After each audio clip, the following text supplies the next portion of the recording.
Let's begin with reaction to this. This was a brief commentary piece that you did on Monday, and it has got a storm of reaction even in the mainstream media. Have you been surprised by that? Not really, because there are groups that thrive on grievance, like CARE, for example, the Council on American Islamic Relations, which daily puts out some new slight, some new outrage they think has been done to Islam, mostly to fuel their fundraising and their visibility in the media. So you always have to have an enemy. And it works the same way, by the way, on the other side. So it's the liberals have their enemies, the conservatives have their enemies, and you can never achieve any common ground. Otherwise, people will stop sending money. Having said that, I think that CARE stands in a long line of disinformation specialists that we've had in this country, really going back to the American Revolution. But certainly during World War II and the communist era, you had people who were excusing the Nazis under Hitler, communism under Stalin and Mao. You had people like Walter Durante of the New York Times who wrote about everything except the forced famine in Russia, denied that it happened. You had a writer named Anna Louise Strong, who was a toady of Mao Zedong, and who said that Stalin's labor camps were so good that people were actually applying to get into them because they did such a great job of reforming humanity. Charles Lindbergh was an apologist for the Nazis in this country. So you've always had that, and I think CARE stands in that line. And when you point out that these people exist, and then they get outraged and get on TV and call you names. Well, when you wrote the line, the metaphor of the slow spreading cancer, yeah, and made the analogy to some Muslims, you had to know that there were people that were going to say, "Hold on, wait a minute." Well, I noticed that Tom Friedman, the Pulitzer Prize-winning columnist for the New York Times, in his column for July 4th, used the same word, said almost exactly the same thing that I said. So I think people are getting this. It's a brilliant strategy. There's not an invading army. They are sending out people in various garbs, whether it be they doctors or some other calling, and they are penetrating, infiltrating with the idea of subjugating Western culture. That clearly is their plan. And the new Prime Minister of Great Britain, Gordon Brown, can say, well, we're not going to call them Islamic terrorists. We're not even going to call them terrorists anymore. Fine. You don't have to call them anything, or you can call them everything. That's not going to change their objective. Their objective is to destabilize Western culture, be it in France or Germany, the United Kingdom, or the United States, and to bring us to our knees. They say that. They preach that. If you want to look at hate and bigotry, go on any of the web pages that show the sermons that come from most of these mosques in the Middle East. Look in the Arab and Palestinian media. Jews are pigs. Jews are responsible for AIDS. The cross-worshiper Christians are evil. God wants them dead. Muslims, you have a right, an obligation, a duty to go and kill them. Now, if the so-called peaceful religion opposes that, then they should root these people out and silence them.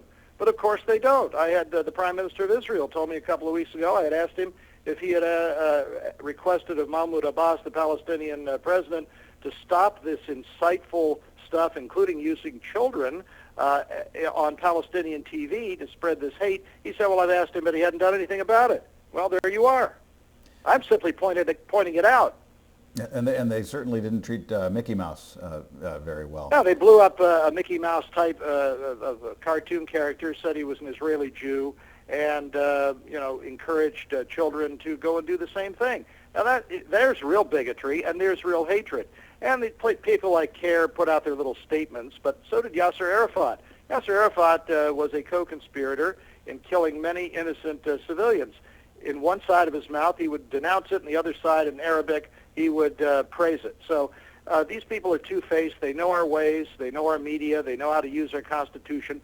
All of the rights they're demanding for themselves are not available to anybody who is not one of them in any of the countries in the Middle East or in Indonesia, in any Muslim country. That's just a fact. That's not bigotry. There's no Jew, no Christian who could establish a church or a synagogue or worship openly or pray openly.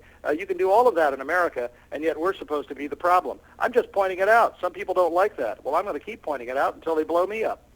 And you point out the conundrum in the original commentary piece, and you say, that this is not all Muslims, but the problem in there, as you were indicating, is then what do you do? If What do you do? Exactly right. And Well, there's going to come a time, maybe after the next attack, God forbid, where somebody's going to suggest that we have to monitor what they say, monitor their activities, and as offensive as that is in an open constitutional republic such as ours, they have schools, they have mosques here. I'm sure some of them are just preaching messages on how to live a better life and how to blend in with America. But I'm also equally sure that there are some who are preaching how to kill Americans. We need to find out which one those are, shut them down, arrest or deport the people who are responsible for it. That's just a fact. Otherwise, we're going to sustain one set of terrorist attacks after another. And does anybody really believe that if they can get their hands on nuclear weapons or biological or chemical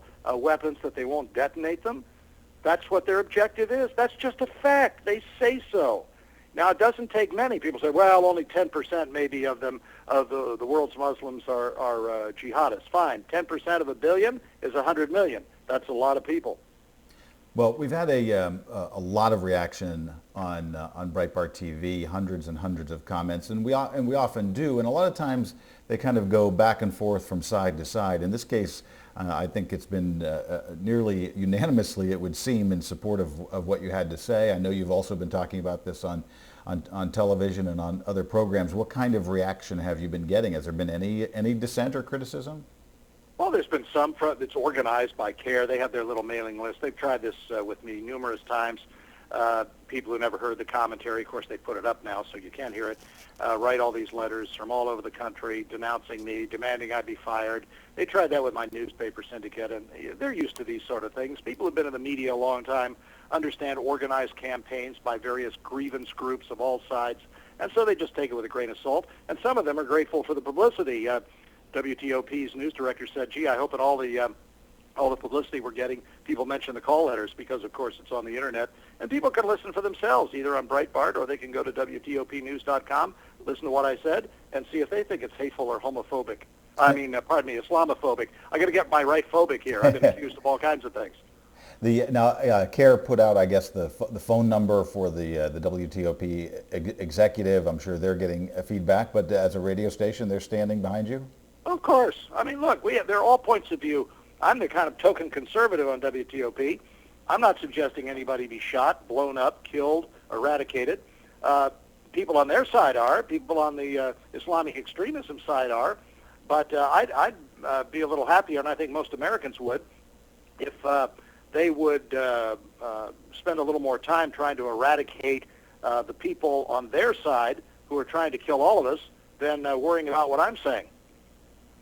Any other final thoughts of wisdom for us on this 4th of July? No, I think that'll do it. I'm proud to be an American. I'm grateful for this country that gives me the right to speak and pray or not openly and privately, and that nobody's at the door from the religious police saying that I don't have a right to practice my faith and my freedom. This is the big cultural conflict of our time, I believe of all time. I think it's more serious than the Nazis and the communists combined because it's religiously based. And when your God tells you that he wants other people dead, it's pretty hard for an infidel diplomat at the State Department to negotiate with that. All right, Cal Thomas, thanks for joining us.